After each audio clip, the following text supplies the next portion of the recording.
Senior Consultant with the Healthcare Consulting team here at Cirrus. If you have any questions as we go along, by all means, please make a note. I will provide you with my contact details at the end of the webinar, and you're more than welcome to contact me, and we can discuss any concerns or issues or questions you have in further detail. So a little bit about us, for those of you who may not have heard about Cirrus Consulting Group. We were founded in 1994, so we've been around for over 20 years.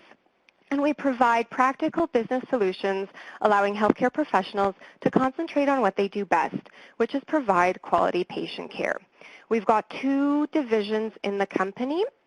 The first is the office lease negotiation team. They do lease negotiations for physicians and dentists across North America. And then there's the healthcare consulting team, which is the team I'm a part of, and we work with family physicians across the province of Ontario to support you in optimizing your practice, as well as ensuring that you are working as best as possible within the billing model you are under.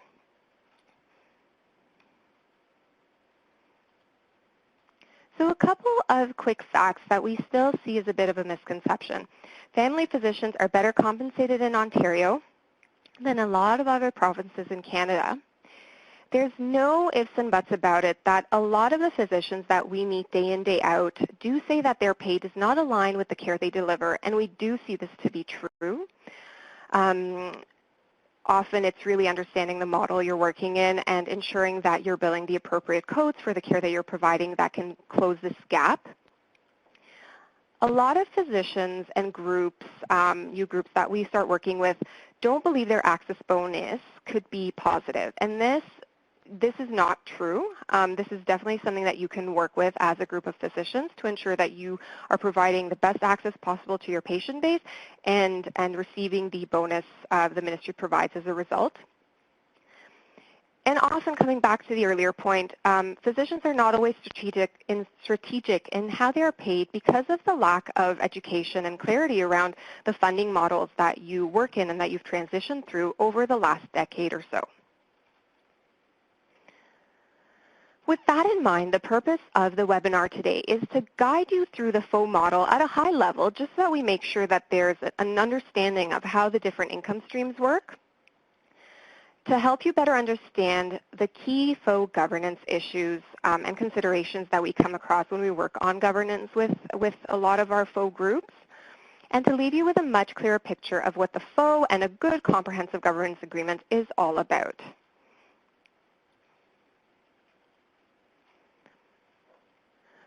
FHO 101. The Family Health Organization model was established so that physicians could have a much greater clarity in terms of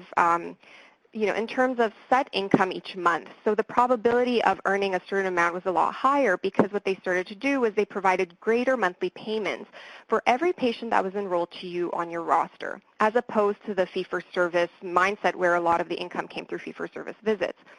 So as opposed to being compensated based on the number of patients that came through your door, the FHO encouraged you to provide access to your patients, bring in those that had medically necessary visits, and ensure that you were providing comprehensive and complex care. And so the biggest difference when the FHO model was implemented was that you really wanted to push access of patients through the group as opposed to the throughput, and move away from that throughput mentality.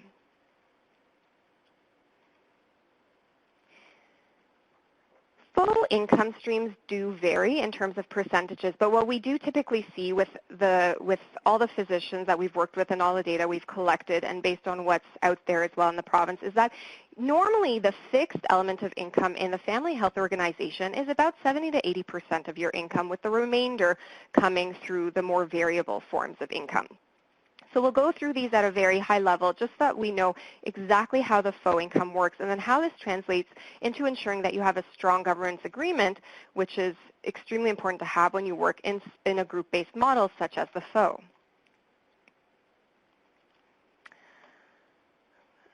So about 70 to 80% of your income in the FHO is going to come through capitation payments.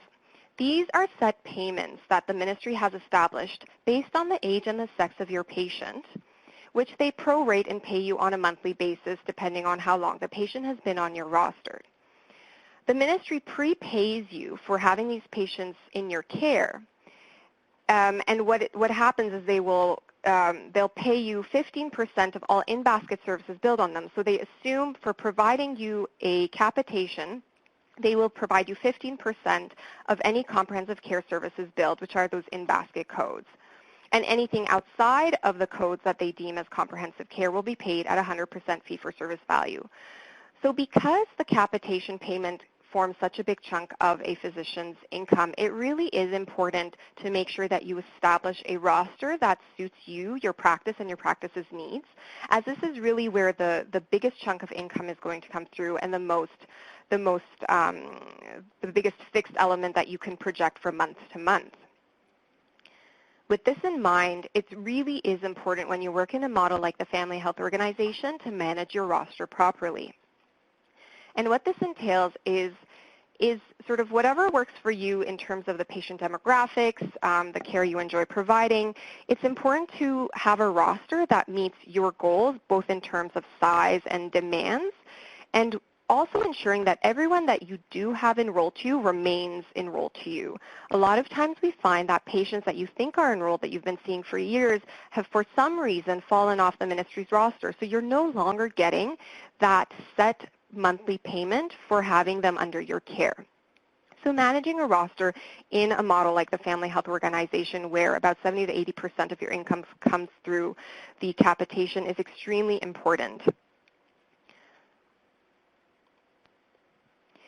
This is a slide really just to demonstrate the impact in a model like the FHO of how big the change can be in terms of annual income when you increase your roster. You always want to be at a roster size that works for you, that's comfortable, that allows you to provide the best care to your patients. But it is important to also make sure you've got the right patients on your roster and you do have everyone properly enrolled, because even a 25 patient increment is a $5,000 increase in capitation alone each year. So really the takeaway here is do make sure that the patients that you're seeing in your practice are actually enrolled to you through the ministry.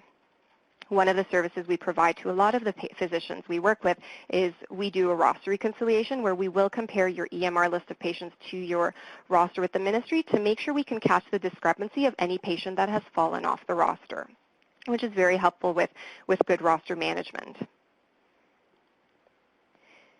Fee-for-service.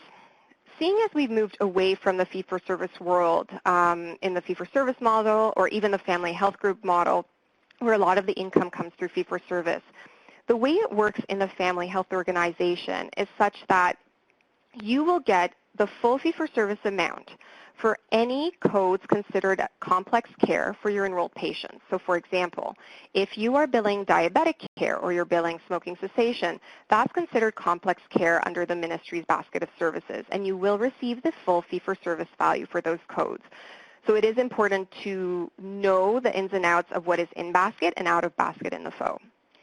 For non-enrolled patients, so if you do walk-in or if some of your patients are not on your roster or have been removed from your roster but you still see them, you will get 100% of the code's value for anything you bill on them. You will not be receiving capitation, though, for those patients. So fee-for-service always is a good add-on regardless to your income on a month-to-month basis, depending on the flow of patients. With the hard cap, the ministry does set a hard cap of about $50,000 to $60,000 per physician per year. It doesn't apply in the first year, and they do look at it on a group-wide basis. So this is one element that is important to note, because a lot of governance agreements should have this in place. So depending on the size of your group, should the group go over their hard cap beyond year one, what do you do as a group in terms of providing the ministry with the funds for the overage of that fee-for-service billing? Access bonus and outside use. It is extremely important to understand this element of the FHO program and how it works and how the bonus itself works, because this is going to be a big part of what you want to really hash out in your governance agreement. The intention of the Access Bonus program is to provide each physician within a group with a bonus for providing access to their patient base. So what happens is if you have a bonus potential of say, $10,000 and your patients through walk-in clinics or whatnot incur $5,000 in outside use, then you're left with $5,000 to take home. This bonus is calculated across 2 periods throughout the year. We actually just wrapped up an access bonus period. So you've got the October to March, which we've just wrapped up, and then the April to September.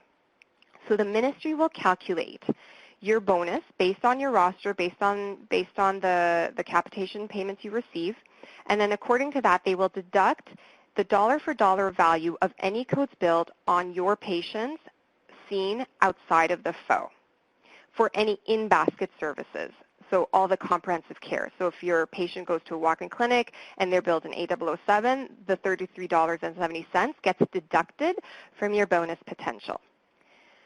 The reason why access bonus and how it works and how the funds should be distributed needs to be clear within a governance agreement is because it is a group-wide performance-based bonus.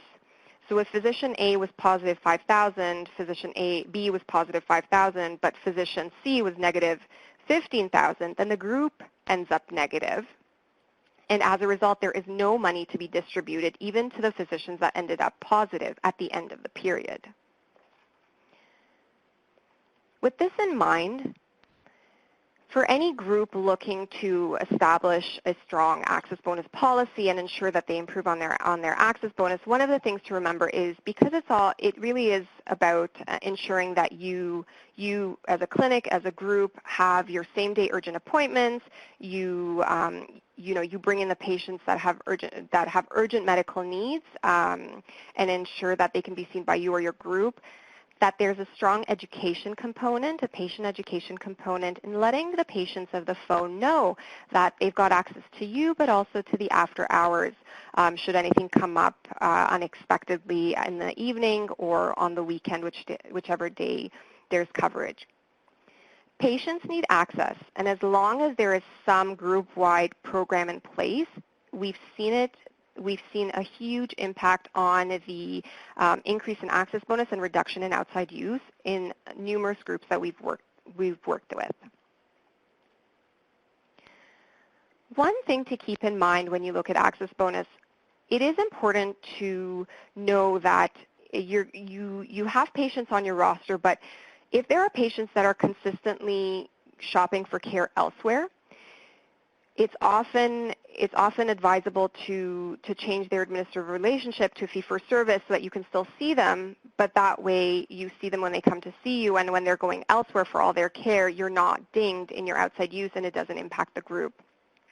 So a lot of times when you as a group want to improve your access bonus, keep in mind that figuring out which patients on each physician's roster are the ones that are the heaviest users externally are the ones that need to be addressed.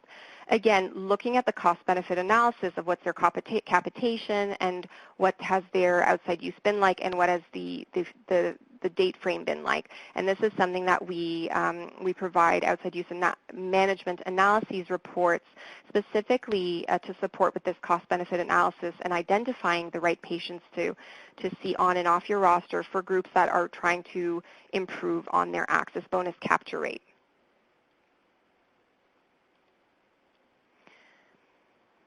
Preventive care and special premiums. Again, this is, it's important to touch on this because as you can see, it is now probably the smallest proportion of your income within the FHO. However, when you look at preventive care, there is a team-wide effort that can go in. I know a number of groups that I work with, they'll do mail-outs to their patients for preventive care awareness and to get them to come in. So this is something that, again, if you do as a group or if there's some form of effort, it could increase the chances of making sure your patient population receives the appropriate preventive care services. Regardless, know that you can bill for preventive care across the 5 different categories. Again, you actually should be receiving your ministry reports this month to identify which of your patients qualify or not for the preventive care bonus. But again, this is something that you can either do individually or work with your clinic or your group members in order to sort of put an outreach effort out. And if you would like, this is always something you can incorporate into the governance depending on the size of your group. And when it comes to special premiums, keep in mind you do have 8 categories in the FHO. So if any of these categories complement the practice that you run or the type of patients that you see, the care you deliver, keep in mind it's always best to monitor your progress. They do show up, your different progress levels do show up on your monthly remittance advice, because this is a great bonus to receive to supplement your income if your practice is suitable to any of these areas of care.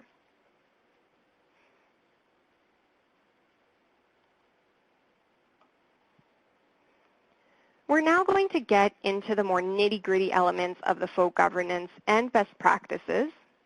And like I said, we'll sort of go back to some of the high-level FHO education that we've just done. And any questions you may have in particular, you could always reach out to me at the end of the webinar, and we'll discuss them in more detail. The FHO really is about providing access to your patients, as we said, but also to providing continuity of care. I mean, that's the benefit of working in a group model, such as the FHO, where you've got after hours and whatnot, and you can really share the patient records and the follow-up notes with one another, as opposed to the patient going elsewhere. It encourages collaboration.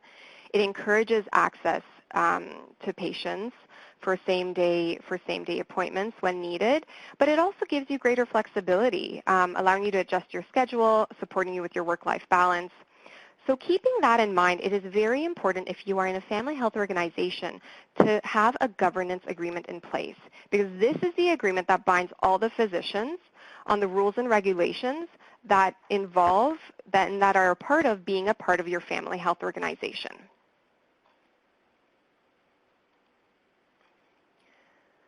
So the FHO governance issues. There's an OMA governance agreement template, and a lot of physicians do use that as a starting point to the final governance agreement that they will have in place. You really do want to make sure that you start with this agreement and then amend it based on the needs of your group and ensure that it is signed, because this really is what's going to bind every physician together and what will hold the physicians in the group accountable as well. It's also important because we've seen a lot of cases where there hasn't been an agreement in place, a governance agreement, and as opposed to being proactive, you're reactive to whatever issue has come about in the group. So when you think about your governance agreement in advance and you set it up for the group with everyone in mind, there's a lot more chance that you're going to be proactive with any issues that come up as opposed to being reactive. Access bonus payback policies are important. They are in the template, but you will have to make amendments. We'll talk about this in a bit more detail. A lot of the issues that we see also come about with not understanding how the FHO model and the income streams work, which is why I wanted to do a little bit of a backgrounder before we got into in sort of the key areas of governance we want to keep in mind. We find a lot of groups put their governance agreement on the back burner. You do keep in mind that it does have a 3-year lifespan. The original governance agreement that is used by many groups has a 3-year lifespan. So for all you know, it could be expired. I know a number of groups where it's been expired and we've had to sort of bring it back to life, or just you want to make or keep making sure that it's renewed with new members coming on, signing amendments, saying they agree to the existing governance agreement. I do recommend revisiting it annually with the group. It's a good way to get everyone on board, see if there's any changes you need to make, because as your group evolves, your governance agreement is going to evolve with it. It is a living document, and keep in mind it can be amended by the group because there will be changes that you will have to adapt to, and the governance is going to adapt to it as well.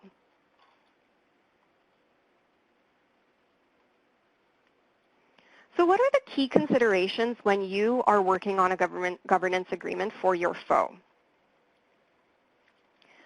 Group decision making. There are multiple categories in the agreement, anywhere from bringing new members on to access bonus payback policy to membership fees, and all of these areas can have different levels of voting established to them.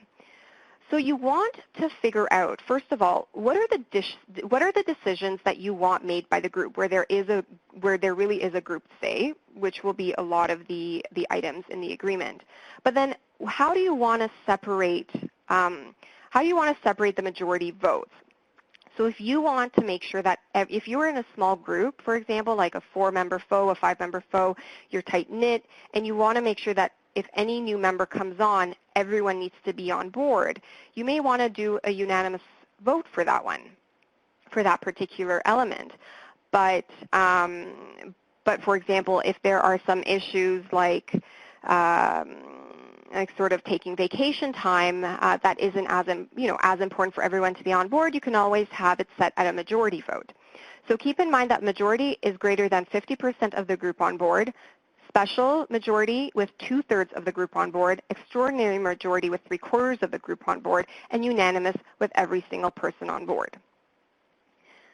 The reason I've put down the mechanism for dispute resolution and what that would entail is that there have been a number of times when we've circulated group votes and there is no consensus as to which option is preferred by the group based on the different majority levels in the agreement. So what you want to think about is, okay, if we don't come to an agreement with the first vote on the group, do we want to submit it? Do we want to submit the item for a revote? And if not, the lead of the group takes a decision, or do we want to keep voting until everyone's on board, or do we need sort of a smaller percentage to be on board for the second or third time around we submit a vote? So keep in mind that when you set these different majorities, have a backup option of how you would like your group to decide on an item that not everyone necessarily will see eye to eye with. Bringing new physicians on, this is an important part of the agreement because even with the current changes where there's limitations to FHOs in areas of high need, you may have new graduates coming on board. You may be a FHO in an area of low physician need. So you want to make sure that you sort of take into consideration different elements when it comes to bringing new physicians on board. Have you as a group looked into the new physician's practice? If the new interested physician is part of a family health organization already, you can look at their outside use performance. That's something you can definitely look to see what their trends have been like. Does it align with your own group's outside use performance and your access bonus performance? If they aren't, or if they are, what about after-hours requirements? Is the new physician okay with the after-hours shifts that they're going to have to take on?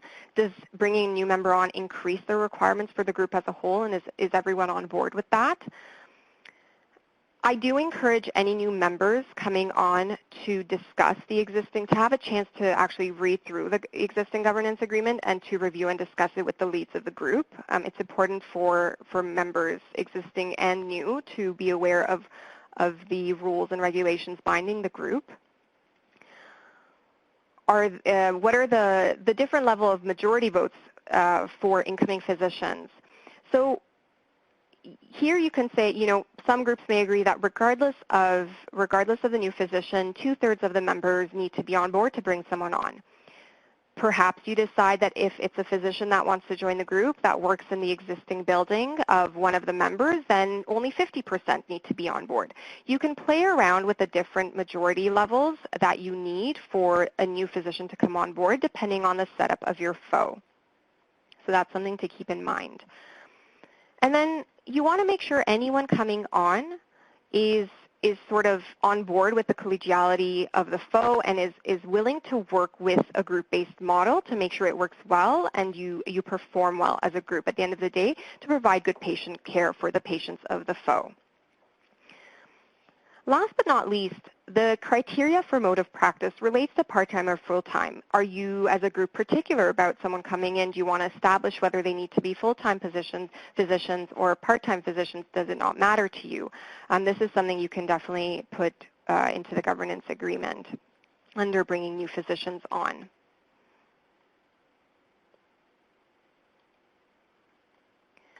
Now the reverse, withdrawal and resignations. This is a natural occurrence. There's there's more and more physicians that are resigning in terms of, going into retirement or transitioning their practices to someone else. It could be that, the physician's spouse is moving to another country and they need to withdraw from the group. So you really want to make sure that you think about the different scenarios and set this section up in the governance agreement to reflect the potential needs of the group.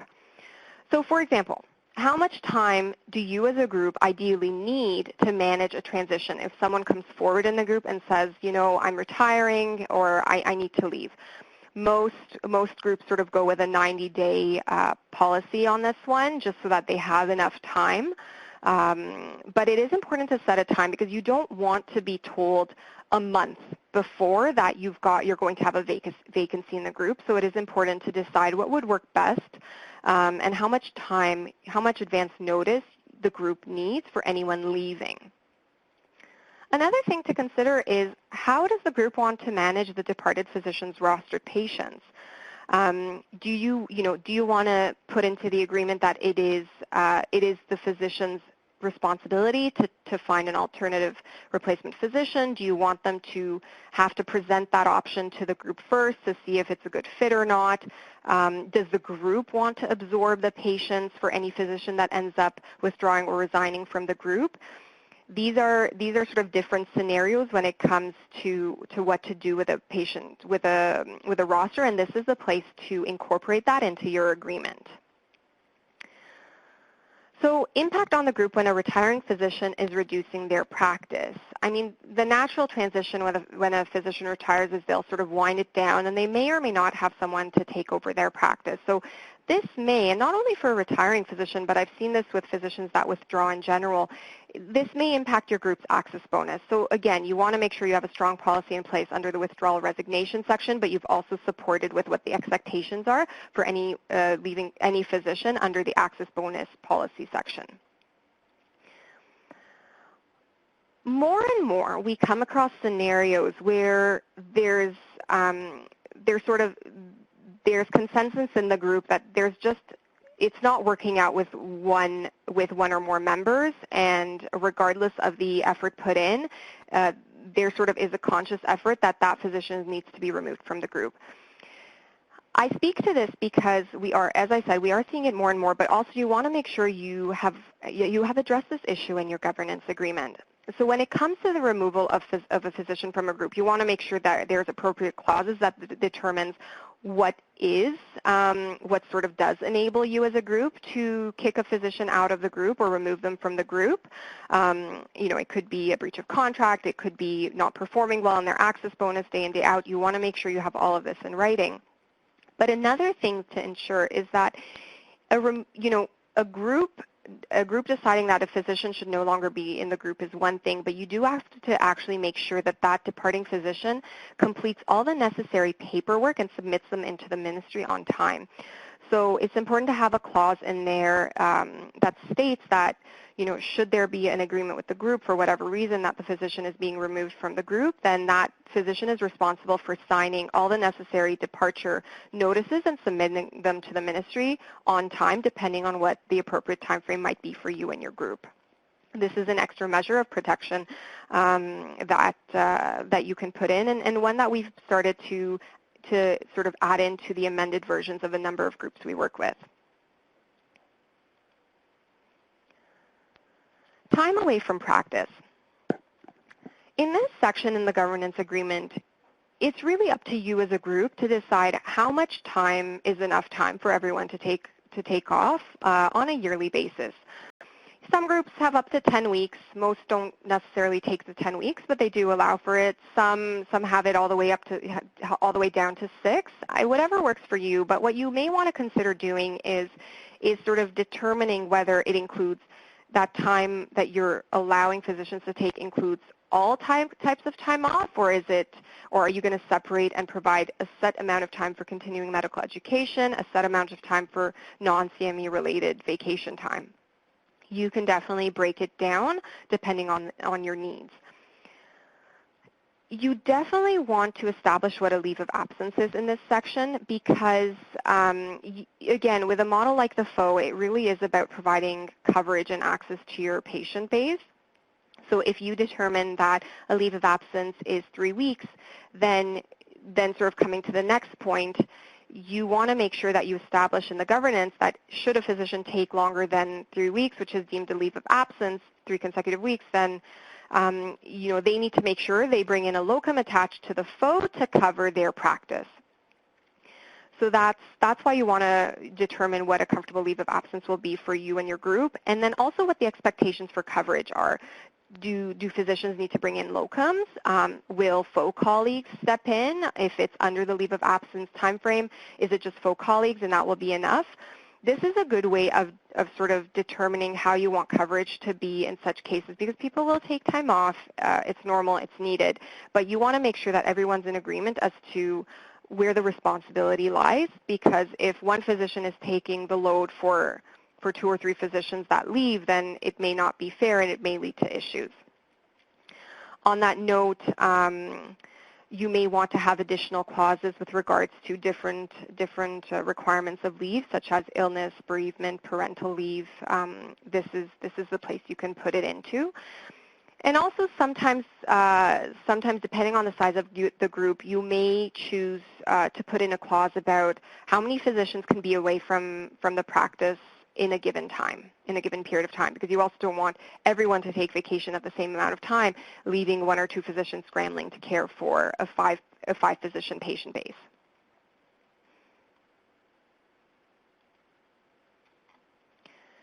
We've been speaking about access bonus across different elements of this webinar, and what I wanted to touch upon here is what policies should you put in place in your governance? Even if you decide you don't want any payback policy, make sure you have it clearly stated in your governance agreement. You have different options as a group when it comes to what to do with access bonus.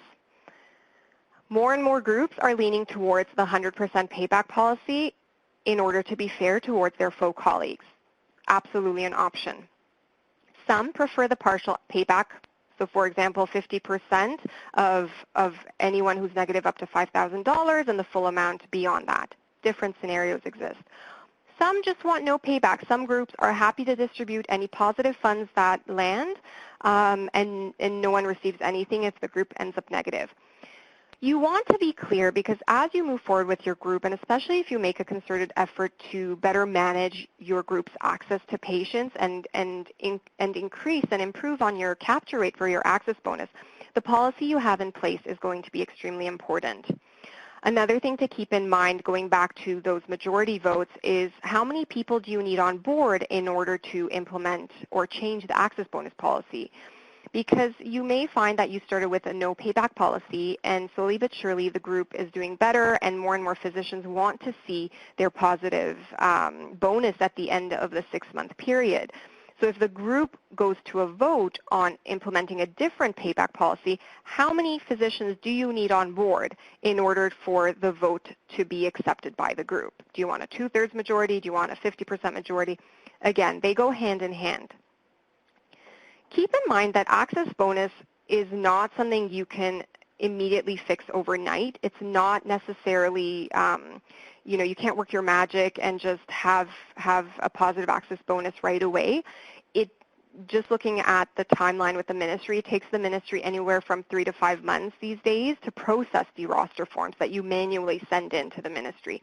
So you have to, you have to give time for new physicians or even existing physicians in terms of really changing your ways with access bonus, but the capture rate by far can definitely move in the positive direction. So what you may want to consider in your agreement is there a grace period for new physicians? And sometimes, we put in different grace periods for new graduates or new physicians versus established ones. If someone's coming into your group as an established physician, they were in a FHO, they know what they're doing, they may not need a grace period or they may not need a longer one. Whereas new graduates or new physicians that are new to the FHO may need, for example, a 6-month access bonus period in order to, to get their act together, learn about educating their patients and how to manage their access bonus best. So you may want to give them a grace period. This is something, again, the group needs to be on board with because it could very well be that you bring someone on and all of a sudden your positive access bonus goes into the negative, and you need to be okay as a group as to what you've agreed upon in such scenarios.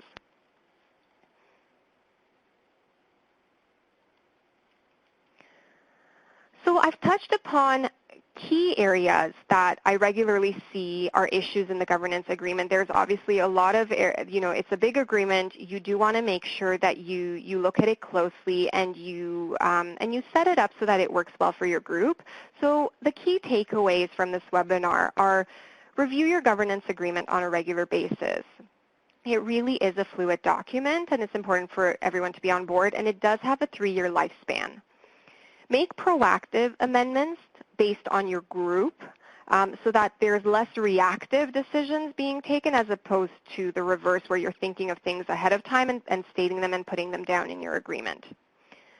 Do take appropriate action on access bonus payback policies. We see this really is a big element of tension in a lot of groups that don't have a strong policy in place. So you want to make sure that you cater to your group now and your group in the future.